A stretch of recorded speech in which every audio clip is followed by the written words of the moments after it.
Hello ಸ್ನೇಹಿತರೆ, ಎಲ್ಲರಿಗೂ ವಿಜಯ ಜ್ಞಾನ ಸುಂದರ ಶಾಲೆಗೆ ಸ್ವಾಗತ ಸುಸ್ವಾಗತ. ವ್ಯಾಕರಣ ದರ್ಪಣ ಕನ್ನಡ ಸರಣಿಯಲ್ಲಿ ಇವತ್ತು ನಾವು ಕನ್ನಡ ಸಂಧಿಗಳನ್ನು ತಿಳಿಯೋಣ.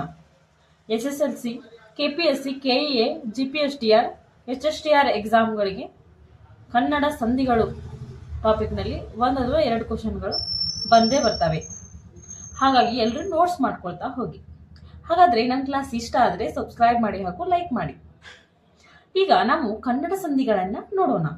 ನಾನು ಹೇಳಿದೆ ಸಂಧಿಗಳಲ್ಲಿ 2 ಪ್ರಕಾರಗಳು, ಕನ್ನಡ ಸಂಧಿ ಮತ್ತು ಸಂಸ್ಕೃತ ಸಂಧಿ. ಕನ್ನಡ ಸಂಧಿಗಳಲ್ಲಿ ಲೋಪ ಸಂಧಿ, ಆಗಮ ಸಂಧಿ, ಆದೇಶ ಸಂಧಿ ಎಂದು 3 ಪ್ರಕಾರಗಳನ್ನಾಗಿ ನಾವು ಮಾಡ್ತೇವೆ. ಹೀಗೆ ಲೋಪ ಸಂಧಿ ಮತ್ತು ಆಗಮ ಸಂಧಿ ಇವೆರಡು ಸ್ವರ ಸಂಧಿ. ಹಾಗೆ ಆದೇಶ ಸಂಧಿಯನ್ನ ನಾವು ವ್ಯಂಜನ ಸಂಧಿ ಅಂತ ಹೇಳಿ ಕರಿತೀವಿ.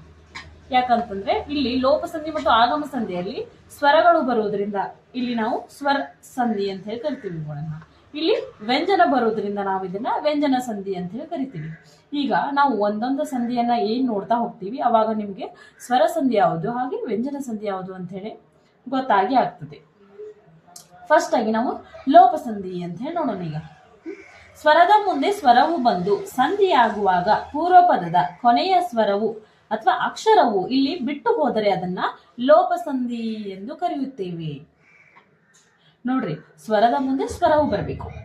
ಸ್ವರದ ಮುಂದೆ ಸ್ವರವು ಬಂದಾಗ ಪೂರ್ವ ಪದದ ಕೊನೆಯ ಸ್ವರವು ಬಿಟ್ಟು ಹೋದರೆ ಅದನ್ನ ನಾವು ಏನಂತ ಹೇಳಿ ಕರಿತೀವಿ? ಲೋಪ ಸಂಧಿ ಅಂತ ಹೇಳಿ ಕರಿತೀವಿ.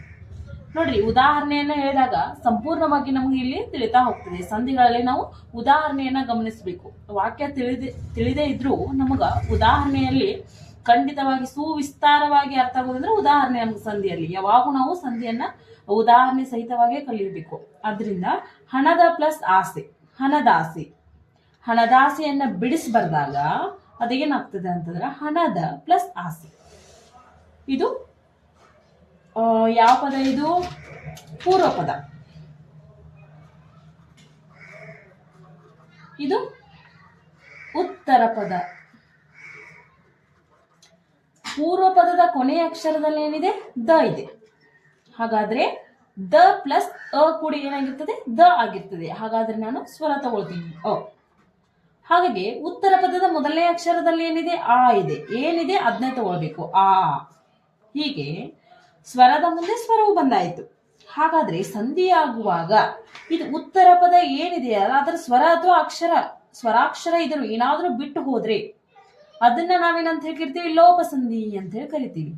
ನೋಡ್ರಿ, ಹಣದ ಪ್ಲಸ್ ಆಸೆ ಇದೆ, ಹಣದಾಸೆ ಆಗೈತಿವಿ. ಅ ಹೋಗಿ ಆಕಾರ ಬಂದೈತಿ. ಆದ್ದರಿಂದ ನಾವು ಇದನ್ನ ಏನಂತ ಹೇಳಿ ಕರಿತೀವಿ ಅಂದ್ರೆ ಲೋಪ ಸಂಧಿ ಅಂತ ಹೇಳಿ ಕರಿತೀವಿ. ನೆಕ್ಸ್ಟ್ ಎರಡನೇದಾಗಿ ಉದಾಹರಣೆಯನ್ನು ನೋಡಿದ್ರೆ ಬೇರೆ ಪ್ಲಸ್ ಒಬ್ಬ. ಬೇರೊಬ್ಬ ಬಿಡಿಸ್ಬರ್ದ್ರೆ ಏನಾಗ್ತತಿ? ಬೇರೆ ಪ್ಲಸ್ ಒಬ್ಬ. ಇದು ಪೂರ್ವ ಪದ, ಇದು ಉತ್ತರ ಪದ. ಹಾಗೆ ಪೂರ್ವ ಪದದ ಕೊನೆಯ ಅಕ್ಷರ ಏನು? ರೇ. ಅಂದ್ರೆ ರ ಪ್ಲಸ್ ಎ ಕೂಡಿ ರೇ ಆಗಿರ್ತದೆ. ಅದಕ್ಕೆ ನಾನು ಸ್ವರ ತಗೊಳ್ತೀನಿ, ಎ. ಪ್ಲಸ್ ಇಲ್ಲಿ ಏನಿದೆಯಲ್ಲ ಉತ್ತರ ಪದದ ಮೊದಲನೇ ಅಕ್ಷರಕ್ಕೆ ಅದನ್ನೇ ತೆಗೆದುಕೊಳ್ಬೇಕು, ಓ. ಹೀಗಾಗಿ ಸ್ವರದ ಮುಂದೆ ಸ್ವರವು ಬಂದು ಸಂಧಿ ಆಗುವಾಗ ಪೂರ್ವ ಪದದ ಕೊನೆಯ ಅಕ್ಷರ ಏನೈತ್ಲ ಇದು ಬಿಟ್ಟು ಹೋಗ್ಬೇಕು. ಇಲ್ಲಿ ಬೇರೊಬ್ಬ ಆಗೈತಿ, ಓ ಬಂದಿದೆ.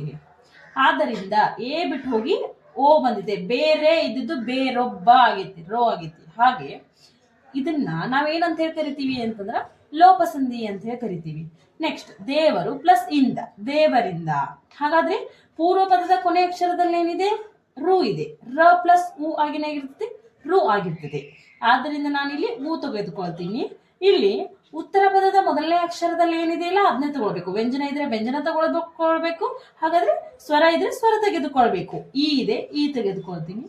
ಈಗ ನೋಡ್ರಿ, ನೀವು ದೇವರು ಪ್ಲಸ್ ಇಂದ ದೇವರಿಂದ ಆಗೈತೆ. ದೇವರು ಊ ಹಾರಿ ಹೋಗಿ ಅಥವಾ ಬಿಟ್ಟು ಹೋಗಿ ಅಥವಾ ಲೋಪವಾಗಿ ಏನಾಗೈತೆ ಅಂದ್ರ ಈ ಬರತೈತಿ. ಆದ್ದರಿಂದ ನಾವೇನಂತ ಹೇಳಿ ಕರಿತೀವಿ? ಇದನ್ನ ಲೋಪ ಸಂಧಿ ಅಂತ ಹೇಳಿ ಕರಿತೀವಿ. ಹಾಗಾದ್ರೆ ಇನ್ನೊಂದು ಉದಾಹರಣೆ, ಅವನೂರು. ಅವನೂರು ಅಂತಂದ್ರ ಇದು ಪೂರ್ವ ಪದದ ಕೊನೆಯ ಅಕ್ಷರ ಏನೈತಿ? ಅ ಐತಿ. ಉತ್ತರ ಪದದ ಮೊದಲನೇ ಅಕ್ಷರ ಏನಿದೆ? ಊ ಇದೆ. ಹಾಗಾಗಿ ಪೂರ್ವ ಪದದ ಕೊನೆಯ ಅಕ್ಷರ ಏನಾದ್ರೂ ಬಿಟ್ಟು ಹೋಗಬೇಕು. ಅವನೂರು, ದೊಡ್ಡ ಬಂದಿದೆ. ಹಾಗಾದ್ರೆ ಇಲ್ಲಿ ನಾವು ನೋಡ್ಬೋದು ಅವನೂರು ಸಂಧಿಯಾಗುವಾಗ ಲೋಪವಾಗಿ ಊ ಬಂದಿದೆ, ಆದ್ದರಿಂದ ಇದನ್ನ ನಾವು ಏನಂತ ಹೇಳಿ ಕರಿತೀವಿ? ಲೋಪ ಸಂಧಿ ಅಂತ ಹೇಳಿ ಕರಿತೀವಿ.